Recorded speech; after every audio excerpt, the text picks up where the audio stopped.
Agartala rail station ফাসালো খরংনি বাংলাদেশি তাসলিমা আক্তার আরবজান শেখ মুগৈ খরংনি মানজাখাতে বাবিসা ফাইসিং Jogendranagar rail station Agartala rail স্টেশননি জিআরপিএফ থানা পুলিশ বিএসএফ তে আরপিএফ রক বাই 19 কেজি গাঞ্জা কারান তালাংমানি রমজাখা হनै কক্তমাও সাবিমানখা তাদেরকে ধরা হয়েছে এবং তাদের সাথে কারা কারা জড়িত ছিল। হ্যাঁ, গতকালকে আমরা আগরতলা জিআরপি থানা, বিএসএফ, আরপিএফ এবং আমাদের যে সিস্টার এজেন্সি আছে, আমরা সবাই মিলে গতকালকে দুজন লোককে গ্রেপ্তার করেছি।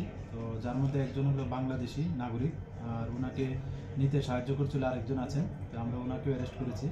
তো নাম জিজ্ঞেস করলে যিনি বাংলাদেশে মানে কুমিল্লা ডিস্ট্রিক্টে বাড়ি, ওনার নাম তাসলিমা আক্তার। আর আরেকজন হলেন আরবাজান শেখ, উনি মুর্শিদাবাদ বাড়ি, ওয়েস্ট বেঙ্গল।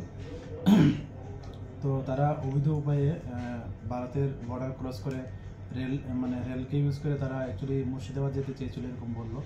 তো আমরা গতকালকে ওনাদের এগেনস্টে একটা মামলা নিয়েছি আমাদের আগরতলা জিআরপি থানাতে, এবং আজকে আমরা ওনাদেরকে মহামান্য আদালতে প্রেরণ করছি এবং আমরা পুলিশ রিমান্ডও চেয়েছি।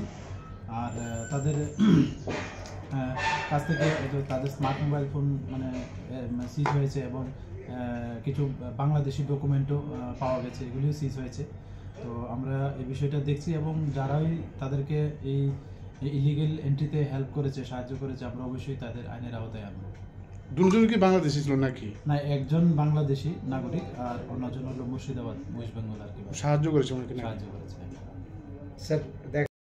আর গতকালকে আমরা সেম জয়েন্টলি একটা অপারেশন করেছি যোগেন্দ্রনগর রেল স্টেশনে। আমরা আগরতলা জিআরপি, আরপিএফ এবং বিএসএফ মিলে। তো এখানে টোটাল দুটা ব্যাগের মধ্যে আমরা 19 কেজি গাঁজা আনক্লেম হিসাবে আমরা পেয়েছি। তো যথারীতি এগুলি সমস্ত আইনি পদ্ধতি মেনে এগুলি সিজ করা হয়েছে। তো এগুলি আমরা দেখছি যে এটা পেছনে কে বা কারা যুক্ত আছে।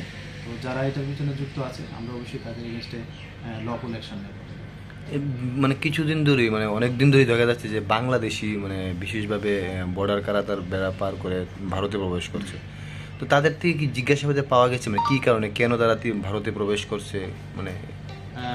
অ্যাকচুয়ালি যে গতকালকের এটাও তারা প্রাথমিক জিজ্ঞাসাবাদে বললো যে তারা কাজের সন্ধানে এখানে যাচ্ছে আর কি, এবং কাজের সন্ধানে ওই যে মুর্শিদাবাদের বাসিন্দা ওনাকে নিয়ে যাচ্ছে।